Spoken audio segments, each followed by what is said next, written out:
on Blackboard Collaborate, but this is my first time doing it on Zoom. So here we have this explanation, right? Latinos come from Latin American countries, and Hispanics come from Spanish-speaking countries.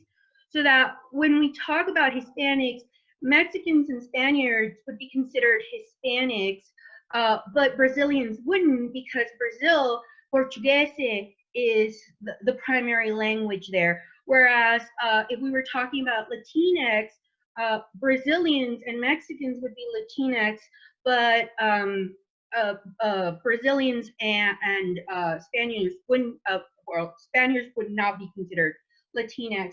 And the reason why I bring this up is because I think that I made a huge assumption about this idea of Hispanic last semester. I had these two students who were taking my first year seminar, and I knew they were from Guatemala. I knew that, and I made this jump that they were Spanish speakers. And during their presentation for their e-portfolio, they disclosed that they in fact were not Spanish speakers, that they spoke a tribal dialect. And I think that we need to take that into consideration when we use this overall term of Hispanic, because I think that those students who are Latinx but aren't Spanish speakers don't get the benefit that a lot of our Spanish-speaking students who are able to speak to one another and make themselves feel welcome and bring in their culture and all of this. And we'll talk a little bit about that when we talk about capital and this idea of linguistics, and how I know for me, I speak to my students in Spanish all the time. I'm a fluent Spanish speaker. As a matter of fact, I didn't really learn how to speak English until I was 7 or 8. My parents still don't speak any English. So when people ask me, are you fluent in Spanish? And oftentimes I'll say, a huevo, you know, like I have to speak Spanish because I have to speak to my parents. But we sometimes make those assumptions when we talk about Latinx students. The second thing that I really want to establish is this idea of generations since immigration. And for this particular topic or this variable, I really grasped onto this particular book that's on the screen, Generations of Exclusion. It's a really great book. Again, it's longitudinal. Tellis and Ortiz wrote it. And the way that they describe generations, and I'll talk a little bit about how with each generation, we need to look at different barriers that each generation tends to face, because we can't treat every generation exactly the same, right? It's one of these things that we have to look at each one specifically and address each issue. So with Tellis and Ortiz, they talk about, the first one is first generation. And the way that they describe first generation are these immigrants who are born in the home country, and then they tend to immigrate as adults into the US in whatever way. And the type of immigration we'll talk about a little bit here in a second. How you arrive in the country will depend on how you assimilate. And so what are some of the barriers for a lot of these, especially when we're talking about Hispanic immigrants? A lot of first generation immigrants, what we know of in Hispanic terms, outside of Cuban immigrants, tend to be undocumented immigrants. So here, even though they may want to go to college, even though they may want to expand their education, we have a few barriers that we need to address. First, what is their English ability, right? Are they proficient enough to do well in college? The second one might be that undocumented status, where they may not be able to tap into student loans, they might not be able to tap into grants or other type of financial aid. And so monetary barriers and language barriers are huge for first generation students. In Generations of Exclusions, they create this variable that a lot of people don't really talk about. They call it the 1.5 gen. And the best example that I can give you is DACA, right? So here you have children who are brought into the U.S. not really necessarily of their own choice, but they're by and large socialized in the U.S. They might be proficient in English. They might have gone all, if not most, of their education in the United States, but they might still face barriers in terms of what kind of access do they have for financial aid. I know that in California, SB 540, I believe, is the ballot that was passed, where all students who did at least, I believe, 3 years at a California high school can register to any public institution of higher education as a resident. Otherwise, they would have to register as international students. They still can't really apply for FAFSA, but being able to go to a community college and pay the in-state tuition affords them the ability to attain at least some level of post-secondary education. Then we have our second generation since immigration. Here, they're born in the US, they have social security numbers, but they tend to have immigrant parents. A lot of these immigrant parents don't have high levels of human capital, and we'll discuss that here in a minute in terms of what might be some of those barriers. For instance, each of my parents has a 6th grade education, and I've talked to a lot of people around my age who have immigrant parents, and apparently a 6th grade education is pretty prevalent. And I talked to my grandmother about this, and she said, well, we tried to give our kids a better education than we were able to receive, but because education in Mexico is neither free nor compulsory, what we tended to see is that they tried to get their kids far enough along that they would get basic reading, writing, and arithmetic so that they could get along in life. So 6th grade is pretty common. High school is pretty rare, especially because my parents come from a very rural part of Mexico. Excuse me. So even my Spanish is limited to about a 6th grade education. So after a certain stage, my parents can help me with my homework at all, right? But then we have this idea of 3rd plus generation. And the reason why a lot of research cuts off at 3 plus gen is if you look at the early assimilation researchers, which come out of the Chicago School in the early 1900s, the assumption that was made by a lot of assimilation researchers was that everyone would assimilate by 3rd or 4th generation. What we found is that that didn't really hold true for people that didn't fit into this white middle class Protestant ideal, right? This core culture that we'll talk about here in a minute. These students tend to identify as Hispanics, but their families have been in the US for at least 2 generations or more. And what we know, like especially here in the Valley, we have people who have been here, their families, but they identify as Hispanic, but they've been here for quite a long time. So they don't identify with the home culture from which their parents, grandparents, or great-grandparents came from, and we tend to see an identity reaction where a lot of them are identified as Hispanic. They're thought of as undocumented or quote-unquote illegal. They're stigmatized, but they don't identify with that historical context.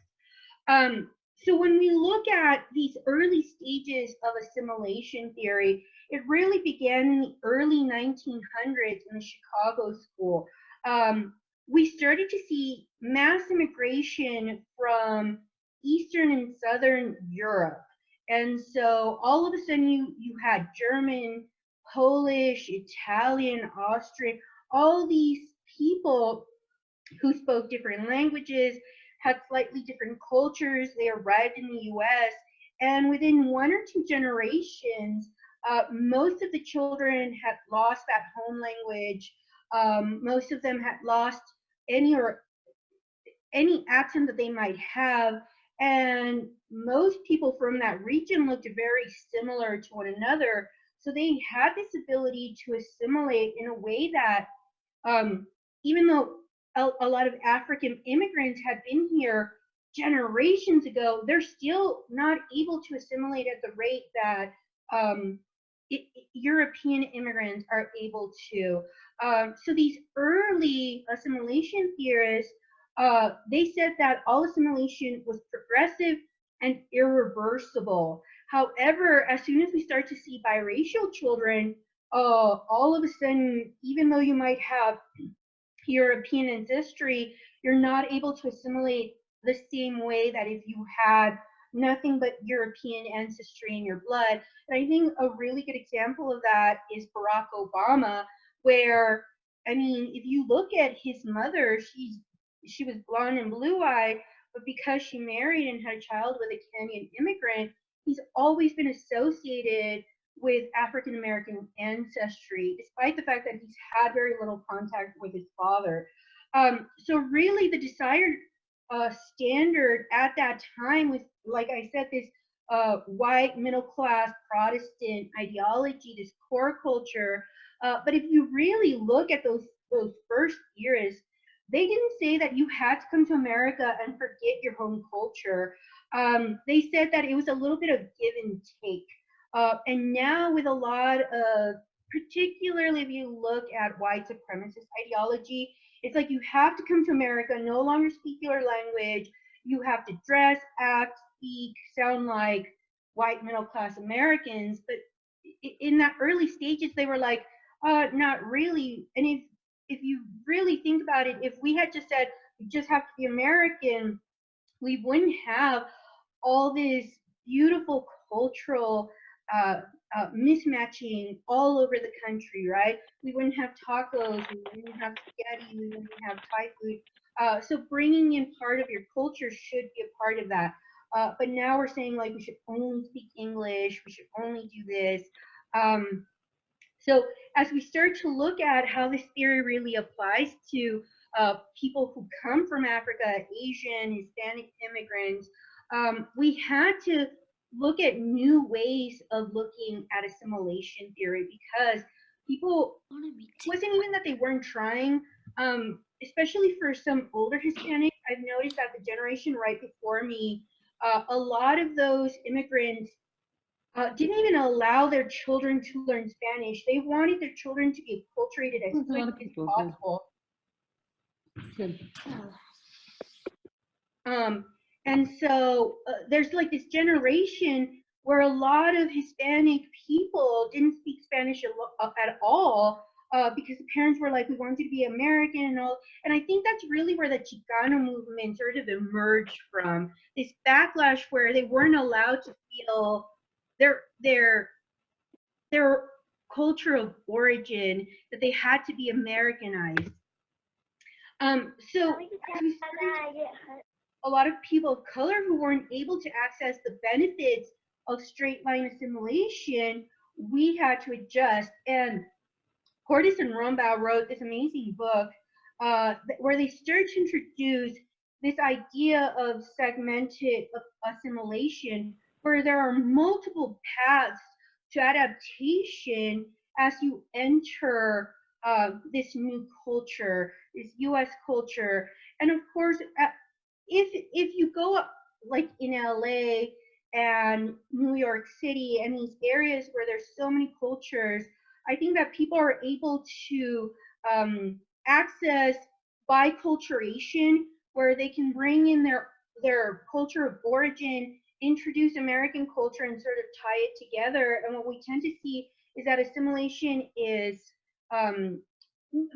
more easily accepted by these young people who have to go through these really hard times of dealing with two very different cultures. So as we start to see what affects this idea of segmented assimilation, there's really a lot of different things that affect these paths as to how people are going to assimilate. So one of the first things that we need to look at is the history of first generation. I'm not quite sure how many of you are familiar with the Bracero program, but the Bracero program was in effect for a very long time. And what the program was is that it allowed migrant workers to travel to the US to do a lot of the agricultural work legally, where the owners of the farms would provide them with basic necessities. They would just come to the US during planting season, during harvesting season. They would make most of the money that they needed to take care of their family during those seasons, and they really just wanted to go back to their families. And when the US decided to get rid of the Bracero program, these people who had relied on the program for generations to really take care of their families were like, well, we can't really leave. And that's when we started to see a lot of Mexican immigration into the US. And it was because a lot of these farm workers wanted to keep those jobs. They stayed in the US. They took on odd jobs during off season. They raised as much money and started to put together enough money to get their families to move into the US. And most of them, of course, did it with lack of documentation.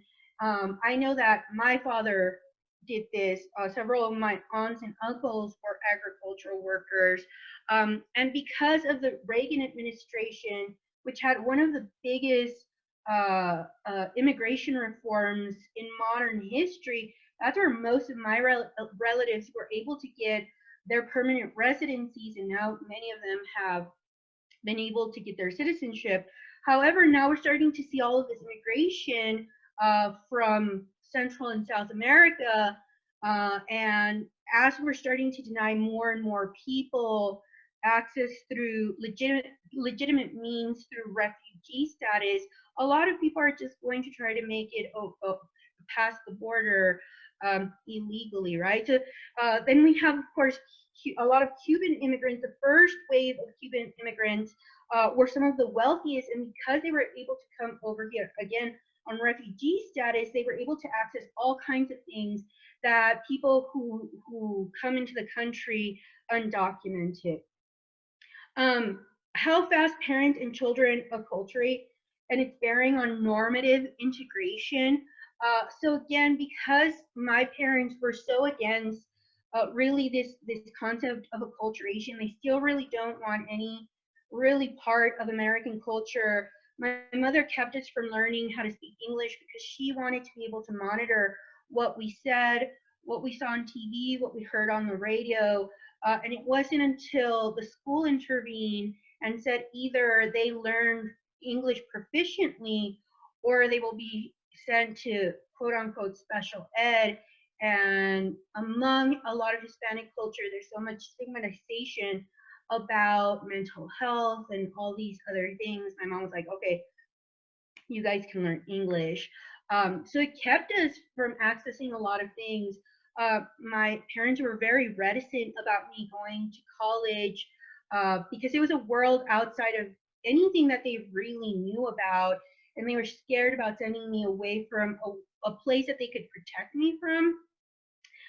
So it just kept them. Barriers that are experienced by second generation youth, both cultural and economic.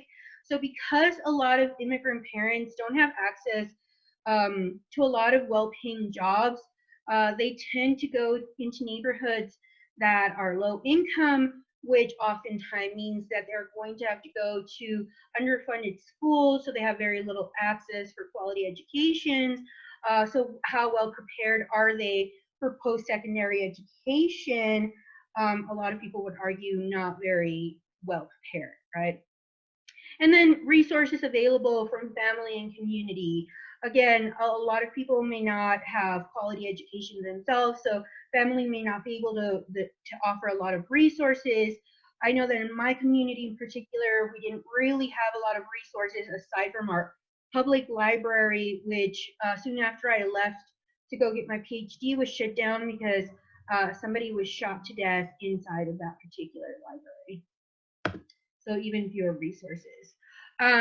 So now we have to talk about this bifurcated service industry where if people want to do well, if they want to access these jobs that provide economic and professional success, by and large, most of the people need to have some kind of post-secondary education, whether that be a four-year education or equality trade. And I'm not going to poo-poo on any trades here. I know as an example, my father-in-law never went to college. He went into a trade. He did an apprenticeship. He became an electrician right after the Vietnam War. And in Oklahoma, he never made less than $100,000. So he was very well off, but it still required education beyond high school, right?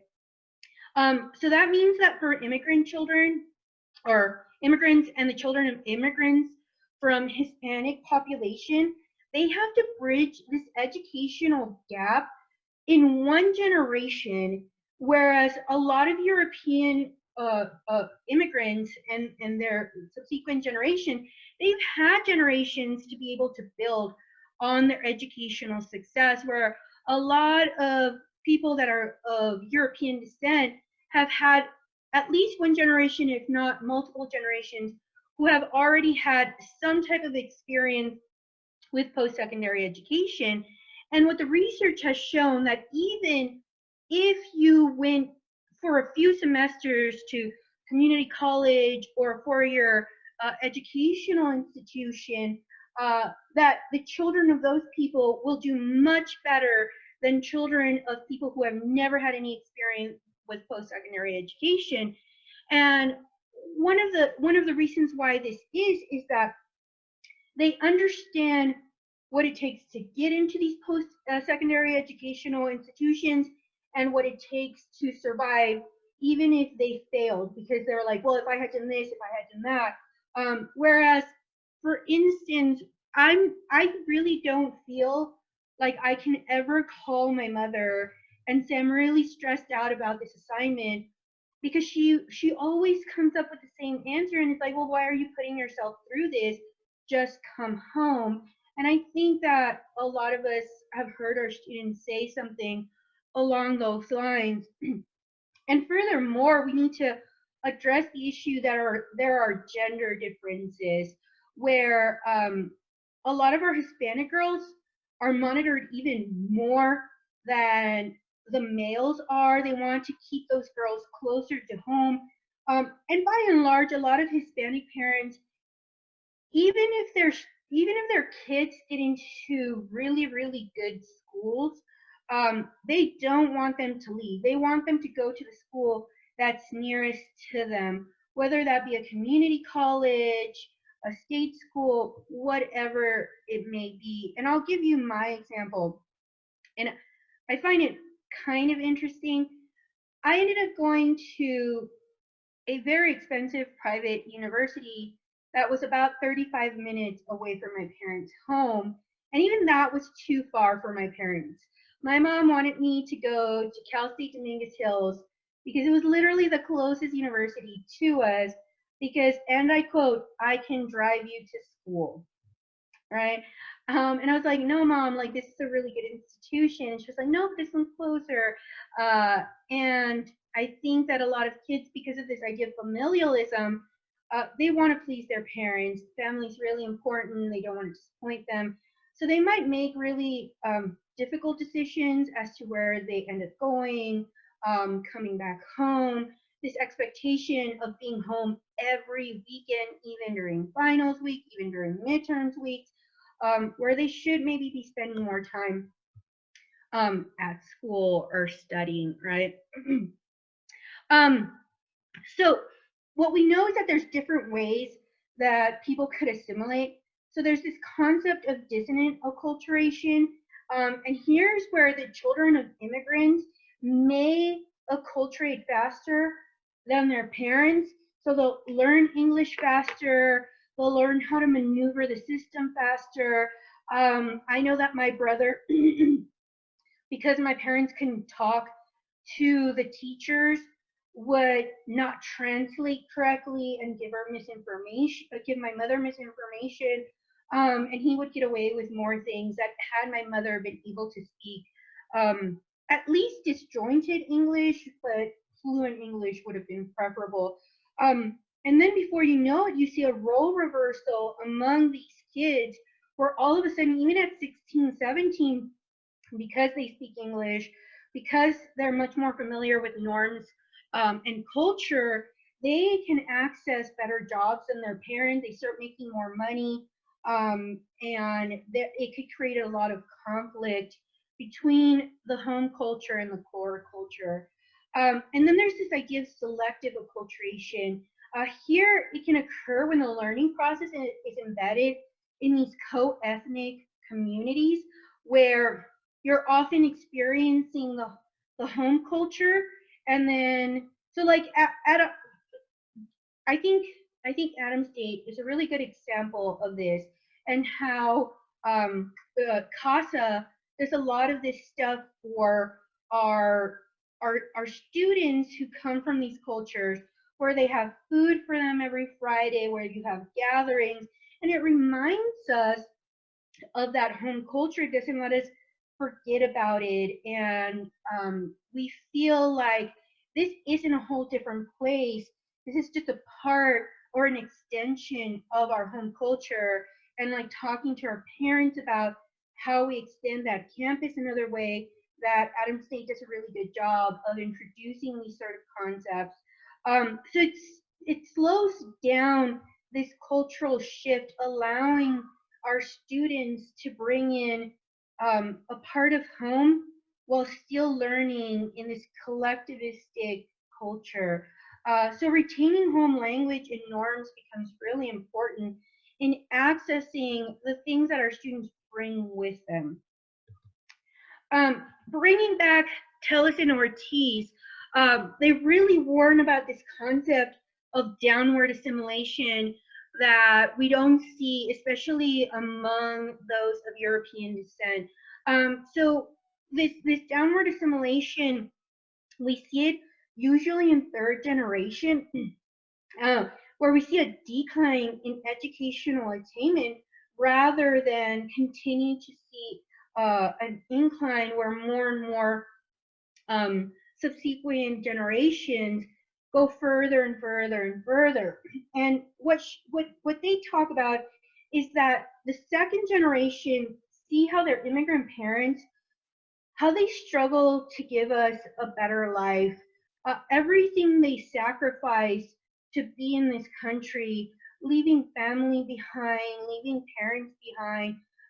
I just remember growing up, and my mother would only be able to talk to her mom once a month, and my grandma would have to use the communal telephone, and it would make her so sad. But my mother made that sacrifice so that her kids could be here. And now, as she sees one child with a PhD, another child with a master's diploma, her other two children maybe not taking as much advantage of educational opportunities, but definitely doing so much better, especially when she looks at, she has a twin brother, and all of his children are struggling so much, trying to gather enough money together just to be able to put themselves through high school and maybe even get like a very short-term trade. We're here, you know, I was able to access all these scholarships and all these opportunities. And I'm very thankful for my parents for making that sacrifice. But what happens by third generation, a lot of them don't speak Spanish anymore. A lot of the grandparents may have passed away. They don't really talk to them. They can't communicate as well with their grandparents because, again, my parents don't speak English. We're struggling to teach my 3-year-old how to speak Spanish. So is he going to learn those lessons? So if they're being identified as Hispanic, but they don't have those ties, and they feel racialized the way that African Americans are racialized, and they don't really want to take as much advantage as first and second generation since immigration immigrants. So here, and I'm going to try to wrap this up so that we can get some questions in here.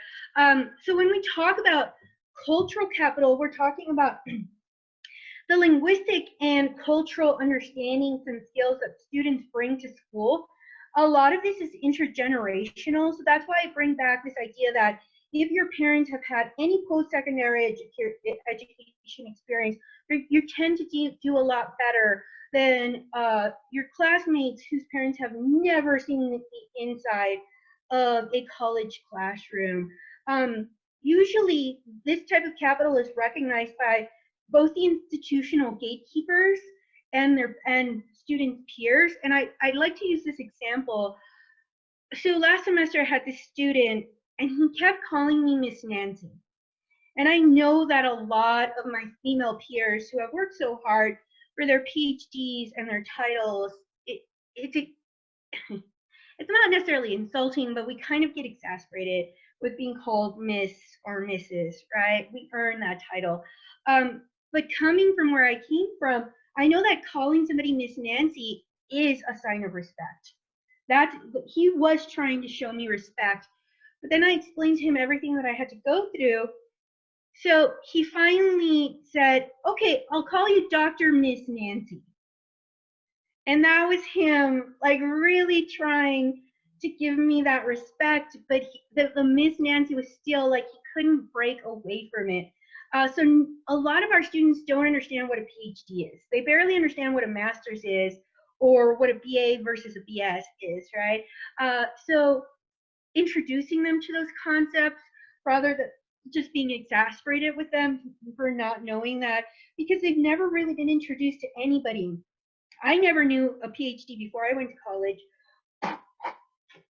I barely knew anybody who had graduated high school. Even though I have an older sibling, I was the very first person in my entire family to graduate from high school. I was the first person to go to college, and then trying to figure out what a master's and a PhD was. That was all a rigmarole. But so many of our students, so many Hispanic youth aren't really socialized to value high levels of education. So for instance, when I told my parents that I had gotten a full scholarship to a private university, they were like, no, mija, like you have to work hard, you have to take care of your family. And taking care of your family is really something that I feel that is on a higher echelon than a lot of other things. And when I try to tell my mom, it's like, Mom, like after 4 years, I'll be able to get a better job. I'll be able to help you guys more. And now years later, I think that my mom really sees that in a way that she was never able to see when I first introduced the concept of post-secondary education. And that's why I think that we have this huge opportunity in first year seminar in teaching our students this cultural capital. What does it mean to get a BA? What does it mean if your instructor has a PhD or doesn't have a PhD? These are things that they might not come in knowing because who taught them that? So should we expect our students to know it, or should we assume that a lot of them don't know it and we insert that information so that they don't feel as lost as I feel that so many of them come into this? I was completely lost my first semester, and I know that for a fact.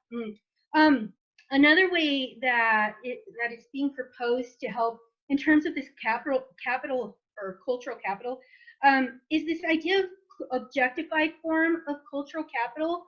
So when we are able to provide our students, especially because we have so many low-income students, if we provide them with a lot of this material good where they can enhance their cultural capital, so making sure that if they can't afford these $200 textbooks, that we have those books on reserves, that we provide them dictionaries or online tools or other kinds of tools, booklets that we can put online where they don't have to spend a whole lot of money, but they can learn from it as they traverse throughout their education.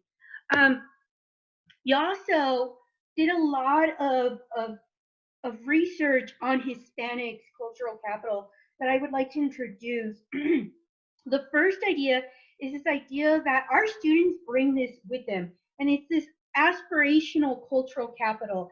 And the way that he put that Yaso puts it is this idea of esperanza, this idea of hope. Our students are coming here because they hope that they can get an education, so that they could get a good job, so that they could help their families. So we can tap into that idea of hope.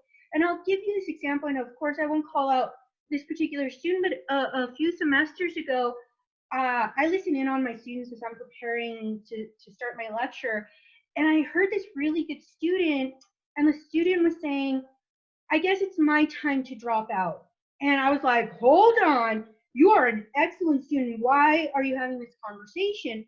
The student says, well, my significant other dropped out a year ago. My sister dropped out last semester. So it's just my turn. And I was like, do you know why you're here? And the student goes, not really. And so I had just bought a house, and I love my house. It's a big house. And I told my student, I want you to know that my entire childhood home could fit into one of my living rooms. And I showed all of the students a few pictures of my home, and they were just like in awe, because probably a lot of them grew up similar to the way that I did. And I was like, this is why you do it. We can tell them you should get a college degree, but I don't think that they know why they're putting themselves through all this struggle. So when you tell them all the things that you've overcome and how many things are so great in your life today, and build on that hope that our students already have inside of them, I think that's something that we should be accessing a lot more often. This idea of linguistic capital, a lot of our students speak more than one language. This comes with so many different benefits. A lot of our research says that people who speak multiple languages access more parts of their brain, all this other stuff. But one of the things is, because I'm fluent in Spanish, a lot of my Spanish speakers, or a lot of my students who didn't grow up speaking English in their homes, they'll be like, hey, can you translate this particular word like on an exam or something? And I'll be like, in Spanish, I'll tell them this is what it means. And so being able to do that, and I think that for a lot of our students, if we could bring in like electronic translators, that would be so awesome, where they can type in a word on an exam and it could tell them in Spanish what it's saying. And these are just like little handheld machines that students could use during exams, that sort of thing, right? This idea of familialism, how important is family? I think that we can access that in terms of, don't you want to be an inspiration for your younger siblings? And I think that so many of our students really do want to be that for their younger siblings. Don't you want to help your parents out as soon as you get a good job? And I think when they hear that, they're like, that's why I'm doing it, right? So tapping into this familialism is not something that we often talk about. Navigational. So many of our students are so scared of just saying the word help. They do not want to tell you that. So if they don't know how to navigate a particular circumstance, they don't want to go up to their professors and say, how do you do this? And I know that a lot of my students, knowing where I come from, they tend to feel comfortable coming to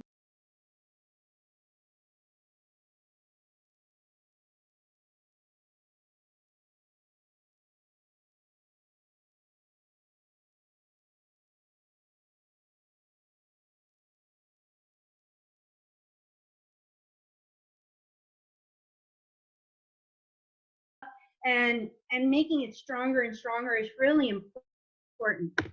In terms of human capital, what we have here is the skills and knowledge that immigrants bring. And here we include education, job experience, and language, right? So a lot of our Hispanic immigrants, particularly our undocumented ones, don't really have high levels of capital. And so a lot of these parents aren't really able to help their kids with their schoolwork in a way that people who have their master's degrees or their PhDs are able to help throughout K through 12 until we could get them.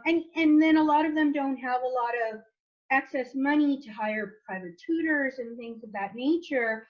And so addressing the fact here on our campus that we have enough tutors free tutors that our students can go to.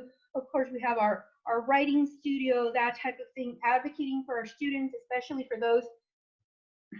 I have a lot of students who say they struggle with writing. And I don't know if they do per se, but always saying like, you know, an extra set of eyes doesn't really hurt. Being able to go over your grammar, that sort of thing, that just enhances your grade. So just pushing them to access that type of human capital that your parents may not be able to give you. While many Hispanic parents express that education is important, excuse me,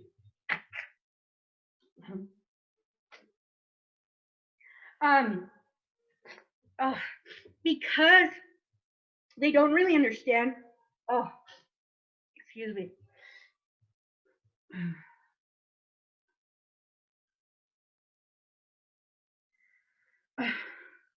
Because a lot of them don't fully understand what it takes in order to excel in academia. They don't put as much pressure on their kids to do their homework, to get good grades. In my family, as long as you passed, as long as you didn't cause problems, as long as you didn't cause either of your parents a shift, there really wasn't a lot of consequences. So it was really up to each individual student how much you wanted to put into your own particular education. So because they lack knowledge about how to get into college, how to pay for college, they're really not pushing a lot of their kids. And I'm not saying that this is across the board. There's differences among all different types of Hispanic populations. But anyhow, a lot of children of Hispanic immigrants will be first generation going to college and may lack knowledge on how to succeed in college. And then lastly, I just want to cover a little bit about social capital. So these are the types of communities that immigrants move into and how they influence the opportunities that these students can access. For those of you who aren't particularly familiar with me, I was born and raised in Compton, California. It is a particularly bad city. It is high levels of gang activity, prostitution, drug sales, very underfunded schools. And so my brother, you know, was into drugs and gang activity as early as 14. He was arrested for armed robbery at the age of 16. He was tried as an adult and served 16 years in prison. And then there's me, you know, like 18 going to college and ending up with a PhD. But even though I grew up in the city, I really didn't have a lot of people that encouraged me. I didn't have a lot of help. I didn't have a lot of resources because of where I ended up living. But my parents wanted to live in an ethnic enclave where they could go all over the place and there were always Spanish speakers. And it was at the sacrifice of having a better education and better opportunities and resources. And my parents still live in the same house, and my mom's never gonna leave and all this other stuff. She loves it there, even though it's terrible. And so when we look at these dense co-ethnic neighborhoods like Compton, it doesn't always facilitate assimilation because there might be other ways to attain status. So for instance, making money illegally or being really tough or all these other things. And I know that motherhood is very prized in the neighborhood where I grew up in. I was getting my master's, and this young woman who lived next door to my mom, like my sister, she got pregnant very young, and they were laughing at me. And I went over to my sister and I was like, what were you guys talking about? And the young woman just who had 4 kids by the time she was 22, she wanted to know why I was like 27 and didn't have any kids. And I was like, well, I'm working on my master's. And they just left. And I was like, okay, I'm glad that you prize motherhood more than education, but there's different ways to attain status. And they were like not having it.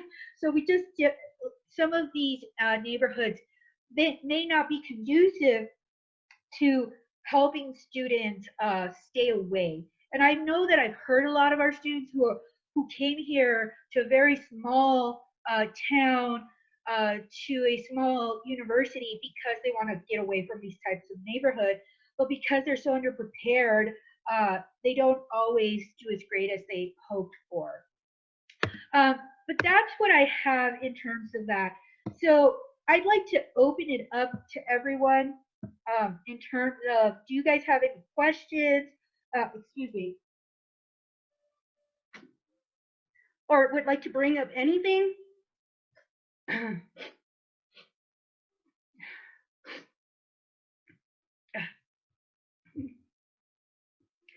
Very informative. Of course, I get a nosebleed in the middle.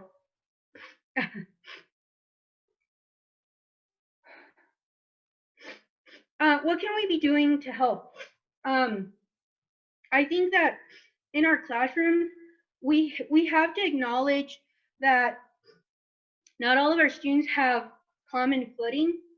And even if you don't necessarily take time out of your very busy schedules to introduce every concept to everyone, I think that if you can have very basic introductions, so like, let's say you are a history teacher, if you can just put together a form that has really good definitions about everything that you're going to cover so that students can bring that up, that would be a really good source for students to be able to access without having to take time out of your own personal time or class time. So I do that all the time with my APA papers. I know that every semester, even in my crim or my Soc 245, students will be like, in high school, all we did was MLA. I've never written an APA paper before. So I'll take 20 minutes. I'll go over a PowerPoint that I've already had said for years and years. I teach them how to do the research. I teach them how to do in-text citations. I teach them how to do their reference page. And then I always post a writing sample so that they know this is how I want it formatted. If you want to get the grade that you want to get, then you just follow this example. You don't have to figure it out all on your own. You don't have to go and access things. So those little things really help a lot of our students, especially going back to this idea that so many of them are so scared to ask for help. They don't have to ask you in person. They can just download it off of Blackboard and be a self-informed. And I like every semester throughout the semester is like, don't forget, I have that PowerPoint, I have that writing sample. You don't have to do this all on your own. And I know that I've had students who are like, oh, I downloaded it and I access it every semester.